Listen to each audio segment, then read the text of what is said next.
Le principe du pardon. Nous avons étudié le principe du pardon qui concerne la journée du Yom Kippour et Rabbi Nathan explique quel est le principe du pardon. Et le principe du pardon, il est basé sur un phénomène qui se produit, qui existe, et selon lequel il existe deux niveaux d'esprit. Il existe l'esprit inférieur, c'est-à-dire tout ce qui est intelligence terrestre, intelligence ici-bas, dans notre monde à nous, et tout ce qui permet à l'homme de résoudre ses problèmes. C'est-à-dire cette intelligence, c'est elle qui permet à l'homme de résoudre les problèmes divers qu'il rencontre dans sa vie. À chaque problème correspond une solution qui est bien sûr un morceau d'intelligence. Et donc, lorsqu'on cherche à résoudre ces problèmes, en fait, tout simplement, on cherche la solution, c'est-à-dire l'esprit, l'intelligence qui correspond à ce problème. Et puis, il existe une deuxième manière, c'est l'intelligence générale, qui s'appelle Sechel HaKolel. L'intelligence générale, c'est l'esprit universel. Et cet esprit universel, il englobe toutes les solutions. C'est-à-dire, c'est lui, cet esprit universel, il existe un degré d'intelligence, de Sechel, dans lequel sont inclus toutes les sortes de compréhension, d'intelligence, de solutions, de réponses. Et maintenant, à Yom Kippour, c'est un jour qui inclut toute une année. C'est un jour qui inclut toute une année dans la mesure où tout le poids des fautes qu'on a pu commettre pendant une année passe à travers Yom Kippour, et dans Yom Kippour, ces fautes sont réparées. Autrement dit, ce jour-là, il inclut toute une année. Et étant donné que chaque jour, pris séparément, représente pour un homme la solution d'un problème, c'est-à-dire le problème c'est le début de la journée, qu'est-ce qu'il va faire aujourd'hui, qu'est-ce qu'il doit faire aujourd'hui, et la solution c'est comment il s'y achemine, et éventuellement il arrive à résoudre. Et si il s'égare, s'il fait des fautes pendant cette journée, donc il n'a pas résolu son problème du jour. Et donc la solution a été inefficace. Elle n'a pas marché, il n'a pas su l'employer. Alors, il existe une solution générale. La solution générale, c'est l'esprit universel. C'est-à-dire cet esprit, ce niveau de Chokhmah, de Sechel, d'intelligence, dans lequel tout est résolu.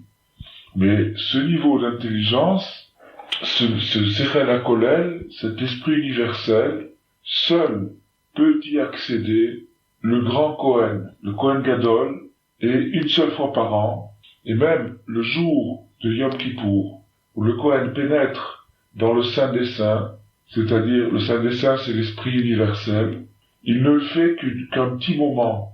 Et donc, cette règle, d'après laquelle le Kohen Gadol, qui est chargé d'expier pour tout le peuple, et pour trouver cette expiation doit se diriger vers le Saint des Saints, c'est-à-dire vers l'esprit universel, vers la solution globale. Et ça, il ne peut le faire qu'une fois par an à Yom Kippour, et également, il ne le fait qu'à un moment de Yom Kippour.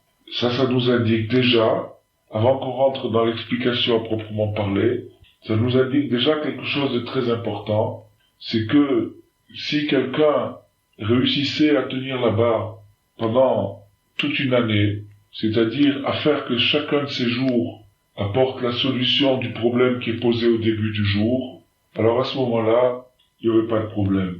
Ça irait. Mais si c'est pas le cas, si la personne s'empêtre de jour en jour dans des problèmes de plus en plus graves, et traîne derrière elle un wagon un train de jours non réparés, alors à ce moment-là, elle est dans l'ennui. Et quand elle arrive dans cet ennui-là, que faire? Il y a Yom Kippour. Et ce Yom Kippour, c'est pas la personne elle-même, c'est pas l'individu qui va réussir à monter dans le Saint des Saints, à avoir accès à l'esprit universel, c'est seulement le Kohen Gadol. Et le Kohen Gadol, il est là pour ça. Il est là pour justement réunir toutes les aspirations à la Teshuvah, au retour du klal, et lui, par sa distinction, par sa pureté spéciale, il a accès au Saint des Saints. Alors ça nous explique une chose. La Gemara, elle dit, dans Sota, que la Gemara explique un verset où il est marqué, un verset dans Michelet, où il est marqué Yekara hi miplinim. La Torah est plus précieuse que des perles. Alors, le mot péninim, qui veut dire des perles, indique une autre chose aussi. Péninim veut dire aussi intériorité, plimiut.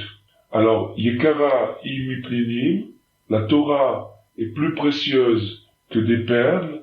Maintenant, changeons le mot perle par le mot intériorité. Donc ça veut dire la Torah est plus précieuse que l'intériorité. Qu'est-ce que c'est que l'intériorité? C'est le Kohen Gadol qui rentre à l'intérieur de l'intérieur, c'est-à-dire dans le Saint des Saints. Alors donc, la Torah, elle est personnalisée, incarnée, vécue au maximum par le tzaddik, et donc, ça signifie, en d'autres termes, que il n'est pas possible de faire teshuva correctement, profondément, si ce n'est par l'attachement au tzaddik. Puisque le tzaddik surpasse le Kohen Gadol, ça veut dire que le tzaddik a accès à la solution universelle. Et donc, une personne qui n'a pas réussi à traiter chaque problème correctement, à résoudre chaque jour comme il fallait, cette personne, son amendement, sa réparation, sa solution, maintenant, ça n'est plus les solutions particulières puisque elle les a dépassées, c'est la solution générale, la solution d'ensemble, mais cette solution d'ensemble, elle n'est pas entre ses mains, elle est entre les mains du tzaddik. Donc il faut qu'il soit attaché au tzaddik. Alors maintenant, quand Rabbi Nachman a expliqué qu'il existait deux sortes d'intelligence, une intelligence particulière qui sert à résoudre les problèmes particuliers, et une intelligence universelle qui sert à résoudre tous les problèmes, il y a une question qui se pose, c'est pourquoi, puisque finalement, on voit dans beaucoup de cas, la plupart des gens n'arrivent pas à résoudre les solutions particulières, ils n'arrivent pas à traiter les problèmes qui leur sont posés devant les yeux, et finalement, ils arrivent essoufflés à Erev Yom Kippour, ils sont bien contents qu'il y ait Yom Kippour pour balayer, pour nettoyer toutes les tâches qu'ils ont sur leur conscience. Alors, on peut se poser une question. Si, puisque la majorité des gens, la plupart des gens, n'arrivent pas à résoudre leurs problèmes avec des solutions particulières, puisqu'ils n'arrivent pas à les trouver, à les comprendre, à les employer, alors à ce moment-là, pourquoi ne pas directement avoir affaire à la solution universelle? Pourquoi ne pas être branché d'emblée sur la solution universelle et ne pas du tout s'occuper des solutions particulières? Pourquoi finalement ne pas faire un grand kippour toute l'année? Alors, Rabbi Nathan répond à cette question lui-même en nous expliquant que il existe le mot or peut vouloir dire deux choses. S'il s'écrit avec la lettre Aleph, or, ça signifie lumière. Et s'il s'écrit avec la lettre Aïn, ça signifie cuir, du cuir, de la peau. Alors, quelle est la différence entre la lumière et le cuir? La lumière, c'est la solution universelle, et le cuir, qui sert à faire des chaussures, en principe, essentiellement, ce cuir-là, il sert justement à confectionner des instruments, des récipients particuliers, réduits, pour pouvoir recevoir la lumière. Alors, Rabbi Nathan explique que la lumière avec Aleph, or, elle est tellement intense que si on la regardait constamment, on finirait très rapidement par briser les récipients qui nous permettent de la recevoir. C'est-à-dire que la lumière de la solution universelle, il existe une solution universelle. Rabbi Nachman a dit qu'il connaissait une phrase grâce à laquelle il pouvait apporter cette solution universelle, c'est-à-dire la rédemption, la Géoula, la fin de tous les problèmes. Il n'a pas voulu la prononcer parce que il a décidé que le sens de la création, c'était précisément que l'homme travaille par lui-même à chercher des solutions particulières à ses problèmes. Donc s'il révèle la solution universelle, il a supprimé le but de l'histoire. Hachem n'a pas créé le monde pour que l'homme soit contraint à le servir, à se rapprocher de lui. Hachem a créé le monde pour que l'homme, de son propre gré, en arrive à comprendre la vérité. Et ça, c'est ce qui s'appelle la solution particulière. Parce que la solution universelle, c'est si Hachem se révèle, si Hachem, par l'intermédiaire, par la bouche du tzaddik, nous fait connaître la solution universelle, l'esprit universel, à ce moment-là, il n'y a plus du tout de petits problèmes, il n'y a plus non plus aucune récompense et aucun mérite et aucun but dans la création du monde. Donc Rabbi Nachman n'a pas révélé cette phrase. Par contre, il l'a dit à Rabbi Nathan. Et c'est sous-jacent, c'est quelque chose qu'on ressent, qu'on sent très profondément quand on étudie l'œuvre de Rabbi Nathan. On sent que Rabbi Nathan connaît quelque chose, sait quelque chose qu'il ne peut pas nous dire, mais qu'il essaye de nous faire sentir même pas par allusion, c'est encore plus silencieux, plus subtil qu'une allusion, mais par une espèce de cri silencieux. En tout cas, la solution universelle, l'esprit universel, est hors de la portée du commun. On ne peut pas y accéder, parce que si on y accédait, elle nous éblouirait et nous aveuglerait. Ça, c'est ce qui s'appelle excès d'énergie, excès de lumière, ou bien, pour prendre une comparaison dans la vie pratique, si on branche une lumière très très très forte sur une toute petite lampe, une petite ampoule, si on branche une petite ampoule sur un courant de 500 000 volts, bien sûr que la petite ampoule va pas durer une seconde, elle va éclater en 1000 morceaux. Alors, la petite ampoule, c'est notre conscience. Si on la branche sur la solution universelle, sur l'esprit universel, naturellement qu'on va perdre la tête en une seconde. Alors, maintenant, la raison pour laquelle le Kohen pénètre, le Kohen qui représente maintenant, il faut transformer par voie d'allusion, par voie de symbole, le Kohen par le tzaddik de la génération, les Kohanim c'est le tzaddikim de la génération, et le Kohen Gadol c'est le tzaddik de la génération, c'est-à-dire celui qui a le fin mot de l'histoire, celui qui connaît l'esprit universel. Et lui, il arrive une fois par an à pénétrer à ce niveau-là, au niveau du Saint des Saints, Kodesh Kodashim, et là-bas, il opère par le fait que le jour lui-même s'y prête, par le fait que le jour s'y prête, le jour de Kippour a été désigné par Hachem comme étant l'ouverture, la porte dans toute une année qui donne accès à l'esprit universel. C'est comme ça, de la même façon qu'il y a des propriétés physiques, il y a aussi des propriétés spirituelles, et il y a dans le temps aussi des propriétés spirituelles. Il y a des jours qui ont telle ou telle propriété. Et ça, en général, c'est le sens des fêtes. Le sens des fêtes, c'est de nous désigner, de nous indiquer la propriété du jour. Quelle est la propriété particulière du jour? Et la fête de Kippour, qui est vraiment une grande fête, qui est un grand Yom Tov, la fête de Kippour, c'est une fête que la Torah nous a désignée comme étant celle où le peuple juif, par l'intermédiaire du Kohen Gadol, a accès à l'esprit universel, et lorsque le peuple juif tout entier, par l'intermédiaire du Kohen Gadol, pénètre dans l'esprit universel, alors tous les problèmes particuliers sont résolus. Et c'est ça, le sens du pardon.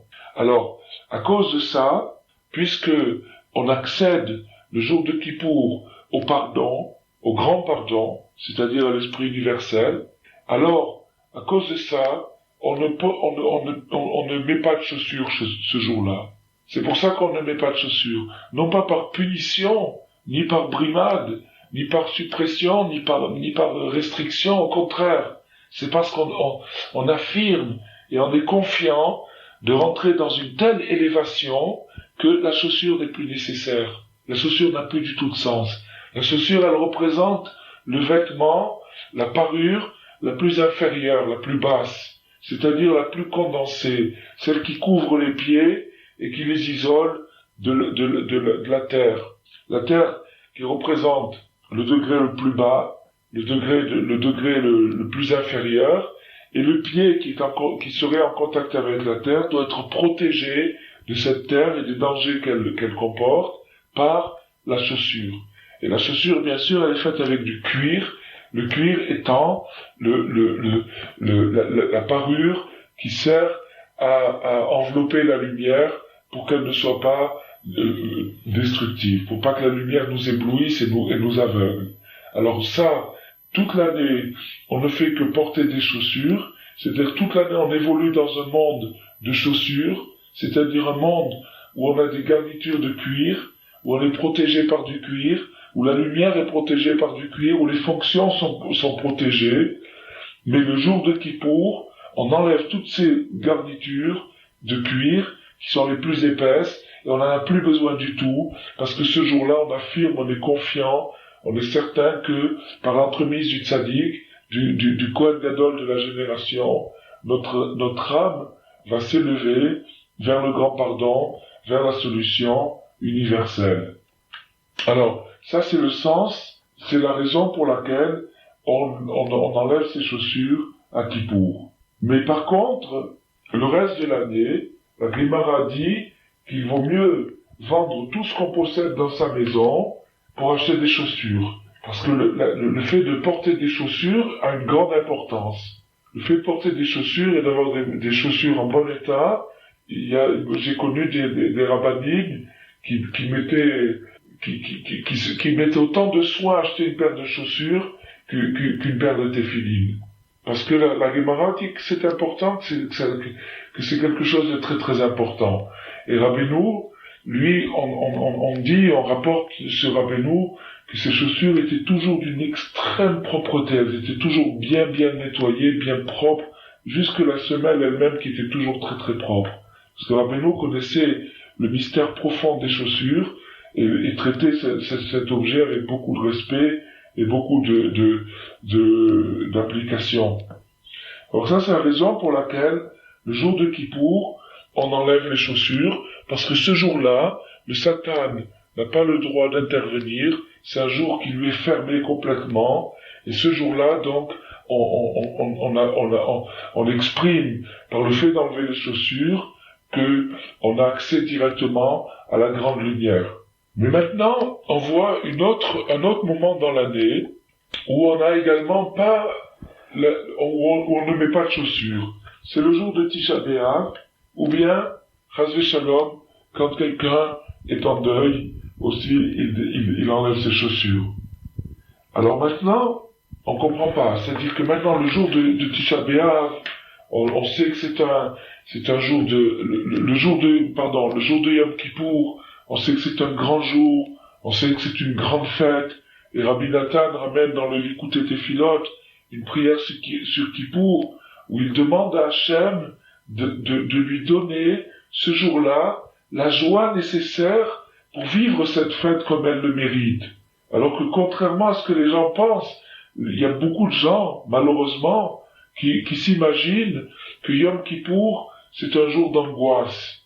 C'est un jour de deuil, d'angoisse, d'affliction, qu'il faut s'enfermer dans sa carapace et commencer à se meurtrir et à s'affliger et à s'angoisser. Et c'est comme ça qu'on va arriver au pardon. Alors ces gens-là, non seulement ils se trompent, mais ils sont dans la direction diamétralement opposée à l'esprit de Kippour.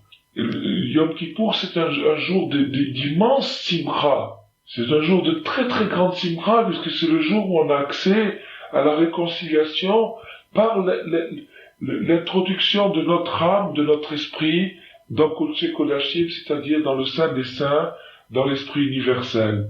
Naturellement, cette simcha, elle s'exprime dans la dignité, dans la sérénité, dans le calme, dans la ferveur, mais ça n'est pas, c'est quand même une simcha, et c'est ça la vraie simcha. La vraie simcha, c'est la simcha de Kippour, la simcha qui s'exprime dans la dignité, dans le recueillement, dans la ferveur, dans les larmes, des larmes de joie. Rabbeinu a dit, il faut pleurer des larmes de joie, d'être tellement heureux que tout le paquet, les tonnes que j'ai accumulées pendant toute une année, d'erreurs, et j'ai loupé ce train, j'ai loupé tous les trains, et tous les jours qui sont comme un petit train qui m'amène vers la solution, je les ai loupés. Et maintenant j'arrive sans billet, sans rien du tout, et on m'ouvre grand les portes, on m'amène directement à la gare d'arrivée. Ça c'est un peu fort. Mais c'est justement cette force-là qui doit faire ma simcha. Et Rabbi Nathan demande instamment à Hachem que le jour de Kippour, il lui accorde le mérite, le privilège de ressentir cette simcha. Alors, donc Yom Kippour, c'est un jour de simcha, essentiellement. Et Yom Kippour, qui est un jour de simcha, on porte pas des chaussures. Et puis on voit un autre jour dans l'année, qui est un jour réellement d'affliction, c'est le jour de Tisha B'Av, où on se lamente sur la destruction du temple, et là non plus on porte pas de chaussures. Alors Rabbi Nathan nous explique quel est le lien secret qui réunit ces deux journées-là, le jour de Kippour et le jour de Tisha B'Av.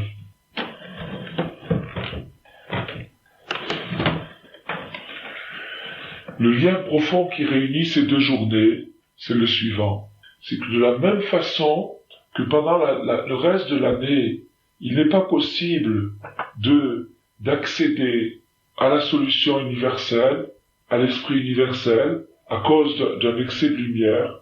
Et le jour de Yom Kippour, qui est considéré comme un Etratson, c'est-à-dire un moment de grâce, un moment de faveur, un moment privilégié, où Hachem ouvre les portes du pardon, de la solution universelle, de la même façon que le reste de l'année, je porte des chaussures parce que je n'ai pas accès à cet esprit-là, j'ai accès seulement à des esprits fragmentés, et le reste de l'année, donc je porte des chaussures. Mais Yom Kippour, où j'ai accès à la solution universelle, je porte pas de chaussures.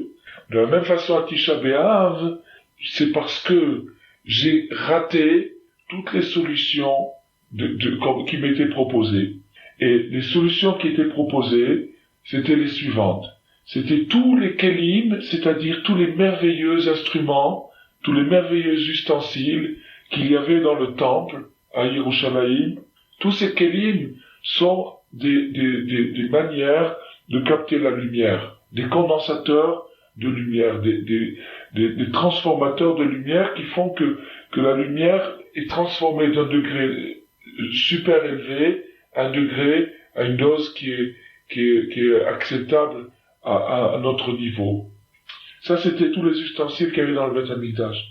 Et comme ils ont été détruits par la faute des hommes, c'est-à-dire que les Israël à cette époque se sont remplis d'orgueil, puisqu'ils avaient tout ce qu'il leur fallait, ils avaient le temple, ils avaient la lumière, ils avaient les Kohanim, ils avaient les Lévi'im, les chants, tout ce qu'il fallait, et cette suffisance les a amenés à de l'orgueil, et cet orgueil-là a été la cause qu'ils ont attiré d'une certaine façon trop de lumière. Ils ont attiré trop de lumière. L'orgueil, c'est un vécu trop intense de la lumière. Et du fait qu'ils ont attiré trop de lumière, la lumière les a éblouis et elle a éclaté tous les récipients, tous les ustensiles, tous les merveilleux kélim qu'il y avait dans le temple. Et à cause de ça, on se retrouve dans l'obscurité totale, c'est-à-dire le Khorban, la destruction du temple, et à cause de ça, on n'a plus de chaussures. On n'a plus de chaussures, ça veut dire qu'on n'a plus du tout d'ustensiles, de cuir, de contenance pour capter la lumière. Et donc le deuil de Tisha B'Av, c'est une consternation dans laquelle on avoue avoir tout raté, c'est un constat d'échec. Tisha B'Av, c'est un constat d'échec. Et ce constat d'échec, on l'exprime par le fait de ne plus porter de chaussures. Alors maintenant, on voit qu'on est à l'opposé de Yom Kippour. Et pourtant, on a dit qu'il y avait un lien secret qui réunissait ces deux journées. Alors le lien secret qui réunit ces deux journées, c'est le fait que, en vérité, lorsqu'on en arrive à un constat d'échec comme à Tisha B'Av, c'est-à-dire lorsqu'on arrive à se rendre compte qu'on a grillé toutes les solutions qui nous étaient proposées et qu'on se retrouve devant des cendres, devant des pierres et des cendres, à ce moment-là, on sait, et par le fait d'enlever ses chaussures, on exprime qu'en vérité, au fin fond des choses, lorsqu'on est abandonné de toutes les solutions, c'est-à-dire qu'on n'a plus aucune solution, on ne sait plus comment s'en sortir, à ce moment-là, la seule chose qui peut nous sauver, c'est précisément le Saint des Saints, c'est-à-dire la Kedusha Eliona, c'est-à-dire la solution universelle, l'esprit universel. Et ça, c'est ce qu'on exprime à Tisha B'Av par le fait d'enlever les chaussures. Donc, bien qu'en fait, le jour de Tisha B'Av, on le vit absolument pas dans la Simcha, mais il y a au fin fond du rituel, de la pratique de Tisha B'Av, un remèze, une allusion à la consolation, à l'espoir, c'est-à-dire de se dire, après tout, puisque j'ai tout grillé, puisque j'ai tout raté, il me reste plus qu'une seule solution, c'est le tzaddik, c'est-à-dire la solution universelle. Avec toutes les solutions, les petites solutions, je m'en suis pas sorti, j'ai pas réussi. Donc maintenant, Chas v'Shalom, de m'imaginer que tout est fini. Au contraire, j'enlève mes chaussures, c'est-à-dire je baisse les bras sur l'intervention mineure, c'est-à-dire sur les petites solutions, et je m'en remets totalement à Hachem par l'intermédiaire du tzaddik qui est envoyé par Hachem, comme le Kohen Gadol était envoyé par Hachem pour faire l'expiation. Alors c'est ça le lien profond qu'il y a entre Tisha B'Av et Yom Kippour. Alors, donc maintenant, le petit peu, pendant la période d'exil la plus intense, c'est-à-dire ce qui est représenté par Tisha B'Av, dans la période la plus noire de l'existence, c'est là où justement brille un fond d'espoir, c'est-à-dire la solution, un petit reflet minuscule de la solution universelle. Tandis qu'à Yom Kippour, c'est pas un petit reflet minuscule, c'est un grand éblouissement, et la merveille de Kippour, c'est le fait que chacun, sans grande préparation, au contraire, puisque la plupart des gens, comme on l'a dit, se sont égarés pendant l'année, chacun, le jour de Kippour, va pouvoir avoir accès à la solution universelle sans éblouissement. Mais naturellement, la personne qui se sera préparée pendant les 10 jours de Teshuvah, depuis Rosh Hashanah jusqu'à Yom Kippour lui-même, naturellement cette personne captera beaucoup plus de lumière qu'une autre personne. Parce qu'une autre personne va capter aussi de la lumière. Seulement si elle n'est pas venue avec des récipients, elle va se retrouver le lendemain de Kippour avec juste quelques miettes. Parce qu'une personne qui aura fabriqué pendant les 10 jours de pénitence, les 2 jours de Teshuvah, elle aura fabriqué des récipients, alors à ce moment-là, après Kippour, elle repartira avec les poches pleines de lumière et pleines de force pour toute l'année. Elle arrivera avec beaucoup de force pour toute l'année. Alors maintenant, on a expliqué donc que le point commun entre ces deux extrêmes, c'est-à-dire entre Kippour et Tisha B'Av, c'est que les deux sont reliés à la solution, à l'esprit universel, mais l'un par l'ouverture, c'est-à-dire Kippour par l'ouverture, c'est-à-dire par le fait que ce jour-là, la solution universelle se révèle ouvertement, et donc c'est un grand jour de grâce, et Tisha B'Av, au contraire, par le fait qu'on est tellement enfoncé au fin fond de l'exil, au fin fond de la noirceur de l'échec, que on sait à ce moment-là, on se rappelle à ce moment-là qu'ayant grillé toutes les solutions partielles, fragmentaires, il ne nous reste plus qu'un seul recours, c'est la solution universelle. Mais bien sûr, le jour de Tisha B'Av, la solution universelle ne brille pas, elle se révèle pas, elle se manifeste pas, elle est là seulement secrètement et comme sous forme d'un filet invisible qui alimente notre énergie ce jour-là, mais pas d'une manière révélée du tout, pas d'une manière vécue, pas d'une manière consciente. Alors ça, c'est donc le parallèle qu'on a tracé entre les deux extrêmes qu'on peut rencontrer dans l'année. Maintenant, ces deux extrêmes qu'on peut rencontrer dans l'année, on peut également les rencontrer dans la vie de chacun, dans l'expérience personnelle de chacun. C'est-à-dire que il y a des moments chez chacun où il a un moment de grâce, c'est-à-dire qu'il a accès pour lui à son niveau, là où il est, chacun selon ce qu'il fait, chacun selon son degré, il a accès à la lumière du tzaddik d'une manière révélée, c'est-à-dire que la Torah se révèle à lui d'une manière ouverte, et c'est un moment de grâce. Et ce moment de grâce, les fidèles qui sont avertis par tout le monde est averti par le Shulchan Aruch. Le Shulchan Aruch, dans la première page, il nous avertit qu'il existe un moment de grâce toute l'année, c'est le moment de Chatzot, la prière de minuit. Et le moment de Chatzot, c'est un moment de grâce où, d'une certaine façon, à une mesure bien plus réduite qu'à Kippour, on a également accès à l'esprit universel. D'une manière très très réduite, on a une petite goutte, une petite miette au Tikkun Chatzot pendant la prière de minuit à la lumière universelle.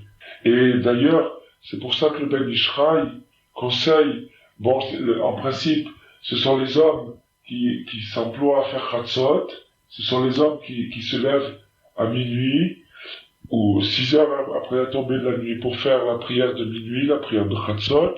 Mais le Ben Ishraï, à qui quelqu'un avait demandé si les femmes doivent faire Chatzot, le Ben Ishraï a conseillé que si une femme a du travail à faire, son travail de maison, si elle a du travail à faire, et il vaut mieux qu'elle se lève à Chatzot, faire son travail, alors il vaut mieux qu'elle se lève à Chatzot, plutôt que de le faire à minuit, plutôt que de le faire dans la première partie de la nuit, qui est une partie plus dure et moins profitable. Parce qu'en vérité, de la même façon que dans Kippour, de la même façon que dans Kippour, l'essentiel, c'est le vécu de Kippour, c'est le fait de rentrer dans le jour, tout simplement, d'être là, d'être à la synagogue, d'être là, d'espérer, même si on sait pas exactement ce qu'il faut faire, ce qu'il faut penser, comment il faut le vivre, mais au moins d'être là, et de dire, voilà, je veux vivre Kippour, je suis là. Alors, de la même façon, dans Chatzot, l'essentiel, c'est aussi d'être là. Dans Chatzot, l'essentiel, c'est d'être debout, de se réveiller à minuit, pour se rapprocher d'Hachem par la solution universelle. Ça, c'est l'esprit de Chatzot. Et d'ailleurs, ce Chatzot-là, qui est, en vérité, dans la première partie, est une lamentation sur le temple qui a été détruit, il crée encore un autre lien entre Kippour et Tisha B'Av. Puisque Tisha B'Av, c'est la lamentation sur la destruction du temple, et Yom Kippour, c'est le moment de grâce. Et Chatzot réunit ces deux idées. Alors, de la même façon que, d'une manière générale, quand une personne a un moment de grâce, à ce moment-là, elle reçoit la lumière d'une manière bien plus élevée que par toutes les préparations habituelles. De la même façon, Chas v'Shalom, quand une personne se trouve dans une yérida, c'est-à-dire une chute, que cette personne-là n'a pas réussi à tenir son rang et qu'elle est tombée, qu'elle a perdu son enthousiasme, qu'elle a perdu sa fraîcheur, qu'elle a perdu ses idées, qu'elle a perdu son goût, le goût qu'elle mettait dans sa Torah. Quand une personne en arrive là, ça s'appelle une yérida, c'est-à-dire une chute. Et dans les moments de chute, il peut y avoir des chutes qui soient tellement terribles qu'on en arrive à un point de Tisha B'Av. Un Tisha B'Av personnel, c'est-à-dire qu'on en arrive à un point où on est tellement découragé, on fait un constat d'échec, et on se dit j'arrive à rien du tout. Tout ce que je fais, je réussis pas. Chaque fois que je monte, je me recasse la figure et j'arrive à rien du tout. Alors quand une personne en arrive là, elle enlève aussi ses chaussures. Qu'est-ce que ça veut dire qu'elle enlève ses chaussures? Ça veut dire qu'elle fait un constat d'échec, elle dit je peux pas aller plus loin, j'arrive plus à marcher, j'ai toutes les solutions, j'ai essayé de faire des télim, j'ai essayé d'étudier la Torah, j'ai essayé de faire du chesed, j'ai essayé de parler avec les gens, j'ai essayé de me taire, j'ai essayé ceci, j'ai essayé cela, rien n'a réussi, et je me retrouve maintenant sans chaussures. Alors cette personne doit savoir que justement, c'est dans ces situations-là, quand on se trouve dans les situations les plus désespérées, c'est-à-dire quand on arrive à un constat d'échec total, c'est-à-dire de voir que tout ce qu'on a essayé, ça n'a pas réussi, Rabbeinu a révélé que dans ces périodes-là, la personne ne pouvant plus être alimentée par les canaux habituels, c'est-à-dire par les moyens qu'elle employait habituellement pour s'alimenter, c'est-à-dire les télim, la mikvé, l'étude de la Torah, la tzedaka, toutes ces choses-là qui sont des canaux, qui sont des branchements sur la lumière. Mais la personne n'arrive plus du tout maintenant. Alors quand une personne en est à ce point-là, elle est alimentée par la Kedusha Eliona. Elle est alimentée par la solution universelle, par l'esprit universel. Parce que elle existe, alors du moment qu'elle existe, elle reçoit son énergie de quelque part, et elle ne reçoit plus d'énergie du tout par les moyens habituels, donc elle reçoit son énergie par la solution universelle. Alors Rabbi Nathan, il nous dit, c'est pour ça qu'en vérité, toute chute est un tremplin pour mieux remonter. C'est un grand principe en Chassidout, Yerida, Tachlit, Aliyah. C'est-à-dire la chute est un tremplin pour mieux monter. Puisque de toute façon, au moment où on se trouve dans une chute, c'est-à-dire où on se trouve tombé en bas de l'échelle, et qu'on se trouve en exil par rapport à la Kedusha, à la sainteté qu'on avait pu conquérir. Et que maintenant, dans une période d'exil, quand on en arrive à ce point-là, il n'y a plus moyen d'être alimenté par les manières habituelles, et que la seule chose qui nous alimente dans nos périodes d'amertume, dans nos périodes d'abattement, la chose qui nous alimente, c'est justement la Kedusha Eliona. C'est à ce moment-là où on est branché sur la Kedusha Eliona. Alors, partant de ce principe-là, puisque si je suis en haut, je suis alimenté par des solutions pratiques, ou bien encore plus haut, je peux être alimenté directement par la solution universelle, comme le cas de Kippour.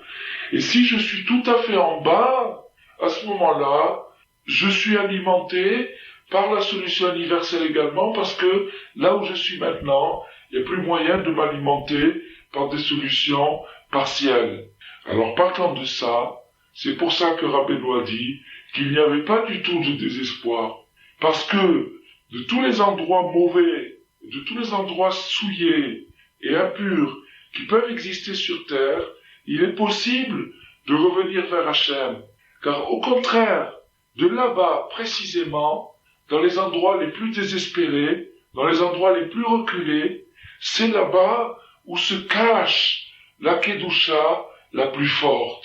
Mais attention, il ne faut pas se tromper. Elle se cache. C'est-à-dire qu'elle se cache bien. Elle est cachée là-bas. Et la raison pourquoi Hachem envoie dans ces endroits là-bas, dans ces endroits les plus reculés, les plus dégoûtants, la raison pourquoi Hachem envoie là-bas la Kedusha la plus forte, la plus haute, c'est parce que il n'y a que la Kedusha la plus haute qui puisse résister à la pression et à la souillure qui existent dans ces endroits. Si une petite Kedusha était envoyée là-bas, elle éclaterait, elle pourrait pas supporter, elle serait absorbée, engloutie et avalée par la klipa, c'est-à-dire par le domaine négatif. Mais par le fait que cette Kedusha, cette sainteté, cette énergie divine est tellement forte, tellement puissante, qu'elle peut résister à une pression terrible, alors Hachem fait qu'elle soit cachée là-bas, elle soit contenue là-bas, de manière très très très mystérieuse, très très secrète, mais elle est là-bas. Et donc une personne qui est là-bas, secrètement, elle est entretenue par la Kedusha la plus élevée. Et donc, si à ce moment-là, au moment où la personne est coincée là-bas dans sa perte, dans sa galère, et à ce moment-là, là-bas où il est, il se rappelle, au moment de sa chute, il se rappelle, et que simplement, il attache son cœur avec émouna, avec une foi toute simple, se disant, je crois, j'accepte ce principe-là. Rabbi Nachman l'a dit, Rabbi Nachman était un grand visionnaire, il avait un esprit prophétique, il a vu au fin fond de la Torah. Et de la même façon que c'est ma foi dans la Torah qui fait que je me décourage, puisque je crois dans la Torah, et je crois qu'un péché est quelque chose de grave, qui souille ma neshama, mon âme. Donc, de ce fait, je suis découragé, puisque j'ai sali mon âme, je suis plein de tâches. Alors, c'est cette foi dans la Torah qui fait que je suis découragé. Alors, la même foi dans la Torah, je dois l'attacher dans ce tzaddik immense, dans ce grand maître qui nous a dit ce principe-là, qui nous a révélé ce principe-là, et qui nous a dit que dans une période de catastrophe, c'est là où on est justement présent, à côté de la plus grande Kedusha, c'est-à-dire de la plus grande énergie divine. Seulement cette présence, c'est une présence cachée. De la même façon que la présence, le rapprochement avec Hachem, qui d'habitude est une cause de joie, une cause de simcha, le rapprochement avec Hachem le jour de Tisha B'Av, ça se fait pas seulement dans la sérénité, mais dans une espèce de pudeur extrême, où il n'y a aucun dévoilement, et il n'y a aucune expression de cette simcha. Aucune expression du tout, aucune expression de ce rapprochement-là. Au contraire, on témoigne des expressions contraires. On témoigne, on s'assoit par terre, on n'étudie pas la Torah, toutes les expressions contraires, on les fait à Tisha B'Av.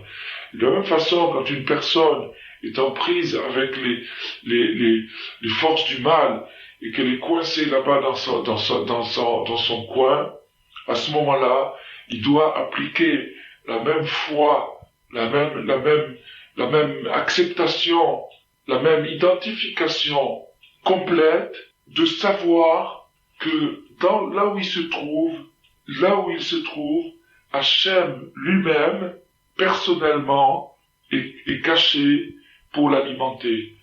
Quand quelqu'un, ce qu'on a appelé tout à l'heure des solutions partielles, des solutions fragmentaires, des solutions qu'on a comparées, symbolisées par des chaussures, on peut leur donner un autre nom, c'est les anges, les malachim, c'est-à-dire des forces spirituelles qui sont une émanation d'Hachem, mais pas Hachem lui-même directement. C'est-à-dire c'est Hachem, mais d'une manière indirecte, c'est-à-dire d'une manière, pour ainsi dire, par ricochet. Et bien sûr, les anges sont totalement soumis à Hachem. Ils ont aucune autonomie. Mais malgré qu'ils soient soumis à Hachem, c'est comme par rapport le courant électrique dans un fil par rapport au courant électrique dans la centrale. C'est la même chose. Donc, ça c'est pendant toute l'année. Mais le jour de Yom Kippour, c'est la centrale. Et c'est la centrale, c'est-à-dire c'est le courant électrique intrinsèque, la source de l'énergie. Et de la même façon, le jour de Tisha B'Av aussi, et de la même façon, quand une personne se trouve dans une irida, c'est-à-dire dans une chute, dans une catastrophe, dans un échec, à ce moment-là, elle doit savoir et elle doit se rappeler qu'elle est avec Hachem lui-même, qu'il n'y a aucun ange à ce moment-là qui peut le protéger. Il n'y a aucun ange gardien qui peut aider cette personne à ce moment-là.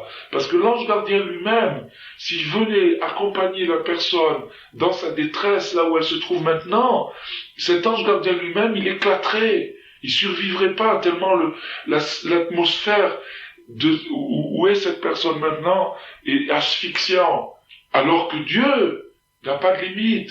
Et donc lui peut se cacher dans les endroits les plus reculés, parce que lui connaît le mystère du Tzimtzum, le mystère de la condensation, et il peut se cacher là-bas, et il se cache.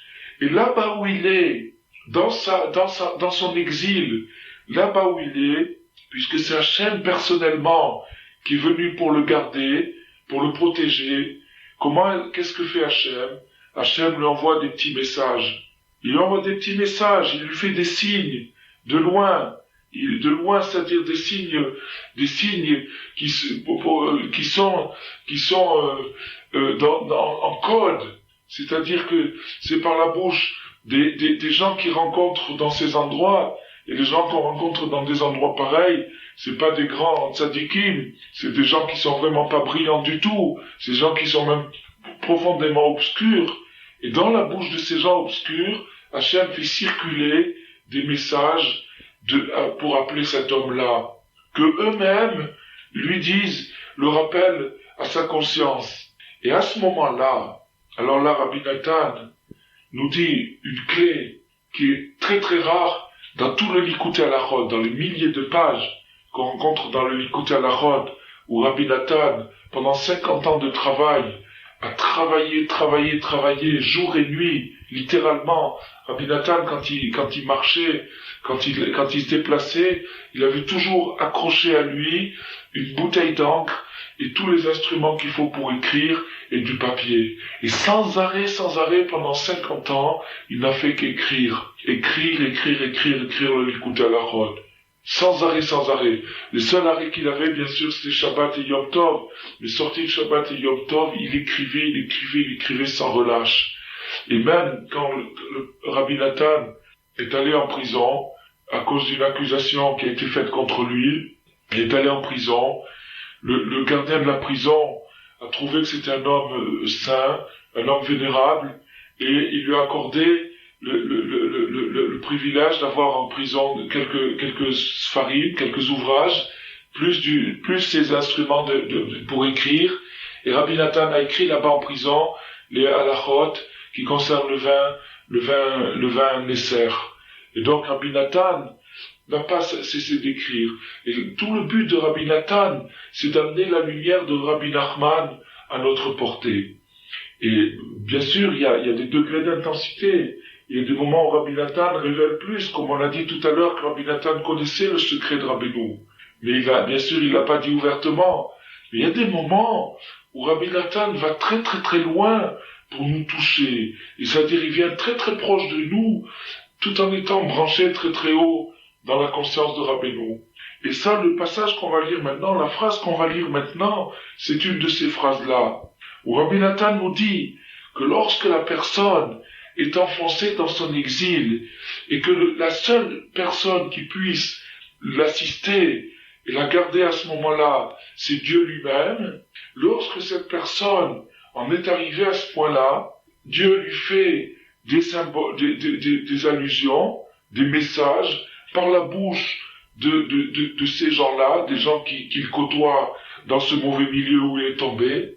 Et à ce moment-là, voilà la phrase, Rabbi Nathan nous dit, Benakel Beshav et Altase Levad.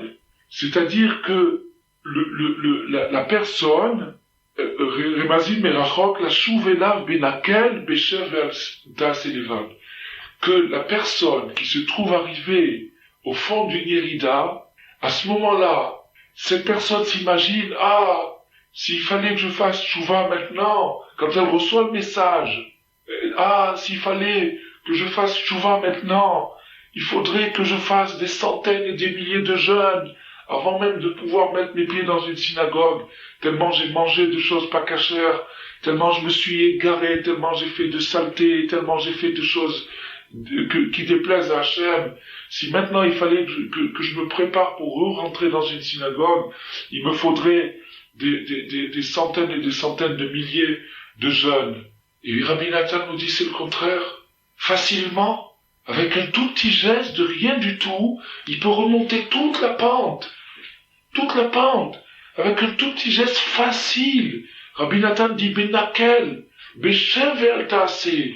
Non pas qu'il doit maintenant faire une action, se mettre un grand chapeau et partir dans le désert et jeûner 3 jours d'affilée et pendant ces 3 jours de jeûne ne pas dormir une seconde et étudier, et prier, finir 5 fois Tehillim et se mortifier et tout et faire toutes ces choses-là. Alors à ce moment-là, il pourra faire tchouva parce que pas du tout. Rabbi Nathan nous dit Benakel, Beshev et Al-Ta'aseh. Facilement par le refus d'une mauvaise action. Le refus d'une mauvaise action, c'est quelque chose qui est facile. Mettons quelqu'un, chas v'shalom, qui serait tombé très bas, et qui se serait laissé égarer, jusqu'à ce que maintenant, il en soit arrivé à abandonner même, chas v'shalom, le kasher. Et cette personne-là, il se trouve dans la rue, et il est au fin fond de son découragement, parce qu'il voit que le fait d'avoir lâché la Torah ne lui a apporté aucun bonheur du tout. Au contraire, il rencontre l'angoisse des goïms, il rencontre le néant, il rencontre le vide, il rencontre le cynisme, il rencontre la moquerie, la froideur, l'ennui. Et quand il est là au fond de son abîme, il se rappelle d'Hachem. Et il se dit, si je pouvais revenir vers la yeshiva, si je pouvais revenir vers la Torah, quelle merveille! Mais seulement je suis tellement dégoûtant, je suis tellement souillé, qu'il me faudrait des jeûnes et des mortifications. C'est pas vrai du tout. C'est pas vrai. Ça, c'est un piège du Satan de penser comme ça. En vérité, il suffit que maintenant, là où il refuse de faire quelque chose de mal. Par exemple, il rentre pas dans un restaurant. Il se refuse de rentrer dans un restaurant. Il rentre pas dans un restaurant. Juste, il se retient, c'est tout. Il se retient de faire une chose qu'il allait faire et qui était interdite par la Torah. Juste, il se refuse un petit truc. À ce moment-là, il a donné le coup de pied qu'un plongeur sous-marin, quand il plonge au fond, il arrive au fond, il donne un tout petit coup de pied et il remonte tout jusqu'à la surface. Et là, c'est la même chose. Il a donné le petit coup de pied qu'il faut donner quand on arrive au fond pour remonter jusqu'en haut de la surface. Ça, c'est quelque chose de très important à se rappeler, que à ce moment-là, c'est ça qu'il faut avoir en tête. Parce que ça, c'est des moments que chacun peut traverser et pour ainsi dire, doit traverser. Bien sûr, tout le monde n'en arrive pas au même degré inférieur, chacun selon sa madriga, chacun selon son degré, mais ça peut arriver à tout le monde, des grandes chutes dans la vie, et quand il arrive, chas v'shalom, que Dieu préserve dans des grandes chutes, c'est-à-dire qu'il s'est fortement éloigné de sa Torah, et qu'à ce moment-là, il entend la voix d'Hachem par la bouche de gens qui l'entourent à ce moment-là, il doit savoir que il doit pas s'imaginer, se créer cette parano de se dire c'est quelque chose de terrible, c'est quelque chose de la tchouva, c'est quelque chose d'horrible, j'y arriverai jamais, c'est trop fort pour moi. Au contraire, il doit se dire benakel, facilement. Alors, à ce moment-là, la personne qui se rappelle ça et qui se dit, entre parenthèses, pour conclure ce passage important, il faut simplement se dire que, en vérité, la chute aussi, elle s'est passée facilement. La chute, elle s'est passée aussi facilement que l'homme, pour en arriver là où il en arrive, il a fallu qu'il commence à décrocher un petit peu au début. Et quand il a décroché au début, c'était facile. Il a fait une petite action, une petite transgression légère.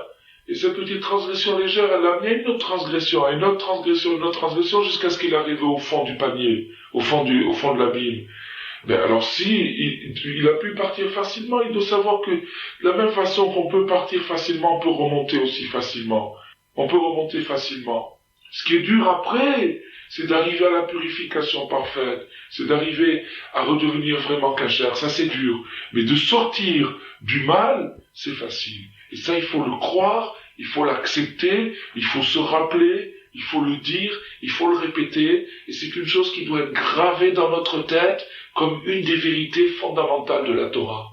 et démystifier cet esprit qui court parmi les gens de se dire que la tchouva c'est quelque chose d'impossible, que c'est quelque chose qui est inaccessible, parce que c'est faux. C'est un mensonge, c'est une illusion de dire ça. Et là où il se trouve, il pourra transformer la chute en élévation, comme on l'a déjà expliqué plusieurs fois. Et c'est pour ça que d'enlever les chaussures le fait d'enlever les chaussures à Tisha B'Av, ou bien quelqu'un qui est en deuil, c'est en vérité un grand bienfait. En vérité, c'est un grand bienfait que la Torah nous ait dit qu'il fallait enlever les chaussures à ce moment-là. Parce que, par le fait de reconnaître sa situation, le fait d'enlever les chaussures, comme on l'a dit tout à l'heure, c'est un constat d'échec. C'est-à-dire, je constate, je reconnais, j'admets que j'ai mal fait. J'admets que qu'il n'y a plus de chaussures pour moi. Il n'y a pas de solution pratique. J'ai tout grillé, comme on a dit tout à l'heure. Alors je reconnais et j'applique l'ordre des rachamim, des sages. Et j'enlève mes chaussures pour exprimer, pour montrer que j'ai abîmé toutes les solutions et que je n'ai plus du tout d'énergie seulement que par Hachem lui-même qui dans sa grande bonté vient lui-même en personne m'assister et me garder dans l'endroit où je me trouve maintenant, qui est un endroit tellement reculé, tellement minable, tellement moche, que aucun ange là-bas ne peut supporter cet endroit-là, et que Hachem lui-même en personne est obligé dans sa grande miséricorde, dans sa grande bonté, de venir se cacher à côté de moi pour me garder. C'est une chose extraordinaire, c'est une chose merveilleuse que la Torah nous apprend. C'est que quand la personne qui enlève ses chaussures et rêve Tisha B'Av, elle dit, d'un côté c'est un acte d'humilité magnifique, c'est un bel acte d'humilité, c'est-à-dire qu'on reconnaît qu'on n'est plus à la hauteur du tout, mais d'un autre côté, c'est un acte de réconciliation, parce que c'est ça qui ouvre la porte de la consolation. C'est grâce à ça que je vais pouvoir remonter. Parce que si je m'imagine, Chas v'Shalom, dans ma chute, que je suis toujours au même niveau, et que je fais des polémiques avec les gens qui n'ont pas quitté ce niveau, et que je me crois égal à ceux qui ont lutté, qui ont réussi à pas quitter ce niveau, à ce moment-là, je fais preuve d'orgueil, je reconnais pas ma situation, et à ce moment-là, je refuse de dire que je suis dans un endroit où c'est Hachem lui-même qui est présent. Et donc, à ce moment-là, je reste enfermé dans mon orgueil, et il n'y a pas de solution dans ce cas-là. Mais si au contraire, j'ai au moins la modestie d'admettre ma situation, de reconnaître où je me trouve réellement, alors à ce moment-là, il y a de l'espoir, et c'est ça l'espoir. C'est ça l'espoir. L'espoir, c'est de savoir, c'est d'ouvrir les yeux, de savoir où je suis et de savoir que là où je suis, justement, il y a un grand espoir. Et alors donc, cette chose-là, ce fait d'enlever les chaussures, c'est ça qui permet de déclencher le remords et de repartir. C'est ça le petit coup de pied, justement, le petit coup de pied au fond de l'abîme, c'est le fait d'enlever les chaussures, puisque en enlevant mes chaussures, j'admets que moi-même, par mes propres moyens, j'y suis pas arrivé, et donc j'ai recours exclusivement à la bonté d'Hachem, qui se cache, comme on a dit, dans cet endroit-là. Et c'est ça donc qui s'appelle convertir l'angoisse en simra, en joie, convertir la chute en élévation, c'est-à-dire qu'en vérité, il faut pas oublier une chose, c'est que maintenant, le Baal Teshuvah, la personne qui est allée dans ces endroits-là, et tout le monde, tout Baal Teshuvah sur terre peut témoigner d'une chose, c'est que quand on a réussi à donner ce petit coup de pied au fond de l'abîme, ça a toujours été par quelque chose de très facile et de très petit, à la limite qui nous semblait négligeable, et qui semble négligeable à ceux qui n'arrivent pas à faire tchouva. Ceux qui n'arrivent pas à faire tchouva, c'est parce que ils auraient la possibilité de de faire ce petit coup de pied, mais il le trouve tellement petit, tellement ridicule par rapport à la masse de transgressions, à la masse d'erreurs et d'abominations qu'ils ont commises là où ils sont, que il se dit c'est pas par ce petit truc-là que je vais y arriver. Eh ben, qui se détrompe. C'est justement par ce petit truc-là, par ce petit geste-là, au fond de la Bible, qu'on arrive à remonter toute la situation et à refaire fortune dans la Kedusha. Et donc, maintenant, pourquoi refaire fortune? Parce que maintenant, il y a un sod en profondeur de ce qu'on a étudié aujourd'hui. C'est que maintenant, cette personne-là, qui a été confrontée à toutes ces situations jusqu'à ce qu'elle se soit dégradée totalement et qu'elle soit rentrée au fin fond de la Touma, et que là-bas, elle a été attentive, sensible à l'appel d'Hachem, l'appel qui s'est manifesté par la bouche des gens qui l'entouraient, et que un jour il est rentré dans un restaurant, il est ressorti, il n'a pas consommé, il s'est retenu. Par le fait de s'être retenu, il a entendu, et le fait d'avoir écouté la voix d'Hachem, le son de la voix d'Hachem va rester gravé dans son esprit toute sa vie. C'est-à-dire qu'il a eu un enseignement d'Hachem lui-même. On va chercher des grands rabbinim, on va chercher des maîtres qui nous enseignent, c'est bien. Mais il y a Hachem lui-même. Et Hachem lui-même, c'est dans les moments les plus désespérés où il nous enseigne, où il s'adresse à nous personnellement.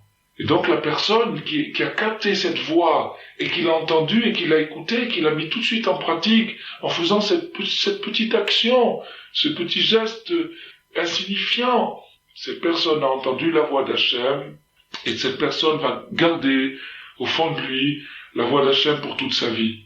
C'est-à-dire qu'à partir de maintenant, il a senti la présence d'Hachem au fond de la Bible parce qu'il a écouté. Et ça, cette présence d'Hachem qui se révèle au fond de la Bible, ça s'appelle les mystères de la Torah. Et à ce moment-là, il arrive à une teshuva énorme, c'est-à-dire qu'il arrive à vraiment réparer tout ce qu'il a fait de mal, à sa manière, il réparera comme il pourra, mais en attendant, il a quitté le mal, et maintenant qu'il a quitté le mal, il est sur la bonne route, et ça, c'est le sens de Yom Kippour. Parce que, à Yom Kippour, on monte dans le degré le plus élevé. Donc, le Baal Teshuvah est équivalent de Yom Kippour. Par sa chute, par le fait qu'il est tombé très très très bas, il est arrivé à un degré de désespoir total, c'est-à-dire un degré où son identité juive était complètement compromise, où elle était pratiquement effacée, et là-bas il s'est ressaisi, et en se ressaisissant, c'est-à-dire parce qu'il a entendu cette voix, ce conseil qu'un ami lui a donné, ou une critique que quelqu'un lui a fait, de dire mais toi t'es juif, alors pourquoi tu fais pas comme les autres, ou pourquoi ou même un antisémite, ou quelqu'un, là où il se trouvait, quelqu'un lui a fait une remarque désagréable, et par cette remarque désagréable, lui, il a compris que c'était la voix d'Hachem, et grâce à ça, il s'est retenu de faire quelque chose qu'il allait commettre. Il s'est retenu, il a donné un coup de frein violent, mais ce coup de frein violent, c'est juste qu'il a appuyé sur le frein, c'est tout. C'est quelque chose de facile. Ce qui rend la chose difficile, c'est qu'on s'imagine que ça servira à rien. On se dit, c'est pas maintenant au point où j'en suis, c'est pas parce que je vais, maintenant que mon vêtement est plein de taches, c'est pas parce que je vais retenir une tache que je vais réparer les choses. Eh ben oui, si c'est comme ça. Et ça, c'est ça qui rend la chose difficile, c'est parce qu'il croit que ça va servir à rien. Mais s'il savait ce secret qu'on vient d'apprendre maintenant aujourd'hui, s'il savait ce secret, alors à ce moment-là, bien sûr qu'il ferait pas cette chose-là, il se retiendrait, et à ce moment-là, il rentre dans le sod de Yom Kippour. Et maintenant, la manière dont on l'a présenté aujourd'hui dans cette étude, on l'a présenté d'une manière générale et peut-être un peu extrême, c'est-à-dire qu'on a poussé la chose jusqu'à son maximum, mais en vérité, cette chose-là, ça se produit tous les jours pour chacun, parce que tous les jours, il y a des hauts et des bas, il y a même des centaines de hauts et de bas, et quand on est en bas, même si on n'en arrive pas à des extrêmes, comme on a dit dans l'exemple tout à l'heure, mais on en arrive aussi à un moment de stress, un moment de panique. Et dans ce moment de panique, il faut écouter, il faut bien tendre l'oreille, il faut se rappeler, de se dire, bon, si maintenant, j'ai plus mes anges gardiens, et j'ai plus ce qui m'aide habituellement, les mitzvot, les masim tovim, toutes les bonnes actions que je fais habituellement, elles sont pas là. Donc je suis dans un moment de vide, je dois savoir qu'Hachem lui-même il est là. Et bien prêter l'oreille et écouter son message. Et si j'entends son message, et qu'à ce moment-là je me retiens de faire une chose qu'il aurait été facile de faire et facile d'éviter, à ce moment-là, je remonte. Et ça, c'est le sens de Yom Kippour. Et ça, c'est Kodesh Kodashim, c'est-à-dire, c'est l'esprit universel. Car, par la Teshuvah, une personne qui fait Teshuvah acquiert le droit et le privilège de s'élever au plus haut niveau de la Torah.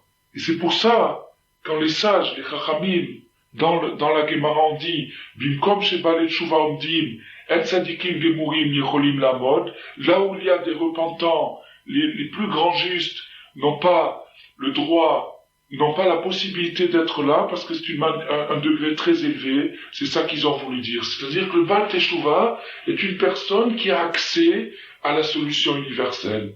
Dans la mesure où il devient Baal Teshuvah, pour ainsi dire professionnel, c'est-à-dire qu'il fait Teshuvah constamment, il se dit je fais Teshuvah constamment, alors il devient en accès, branché avec l'esprit universel, et à ce moment-là, il déclenche pour tout le peuple d'Israël la douceur et le pardon et la solution et le pardon de tous les péchés, et à ce moment-là, tous les péchés qu'on a pu faire se convertissent et se transforment en mérite, et c'est ça, la chute qui se transforme en mérite, et c'est pour ça qu'on enlève ses chaussures à Tisha B'Av et à Yom Kippour, parce que tout ça, c'est pour préparer la Teshuvah et la réparation, et transformer toutes nos chutes en élévation. Qu'Hachem nous donne le mérite d'être toujours des balais Teshuvah, de recevoir Yom Kippour dans la Teshuvah et dans la joie, et que toutes les fautes du clan Israël soient pardonnées. Amen.